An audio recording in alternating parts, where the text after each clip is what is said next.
Nous retrouvons en duplex Péter Balázs, professeur à l'Université d'Europe centrale et ancien chef de la diplomatie hongroise. Monsieur Balázs, bonjour. L'assassinat de Boris Nemtsov a choqué la Russie et le monde entier. Des dizaines de milliers de personnes ont défilé dans Moscou, du jamais vu depuis 2011.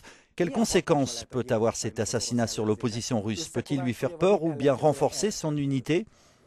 Le but des auteurs était peut-être d'effrayer l'opposition, mais un assassinat politique a souvent l'effet inverse. Lorsque l'action politique et la réaction s'opposent justement à cet assassinat, lorsque la réponse à une certaine activité politique se fait par les armes, puis lorsque les gens commencent à se mobiliser, ils commencent à réaliser l'injustice et les protestations commencent, tout comme nous l'avons vu à Moscou.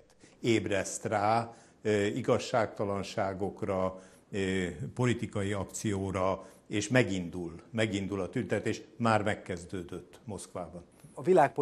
Quel impact peut avoir cet assassinat d'un point de vue international? Je pense qu'il va certainement y avoir un impact. Parfois, il y a un effet inattendu suite à un tel drame politique.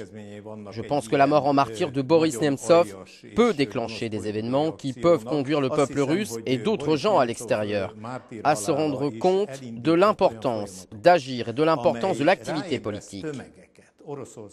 Ils pourraient aussi se rendre compte de la nécessité d'agir contre les tendances politiques dangereuses. Et à mon avis, la situation est encore plus grave en raison de l'isolement politique dans lequel la Russie s'est elle-même enfermée. Balázs Péter, köszönjük!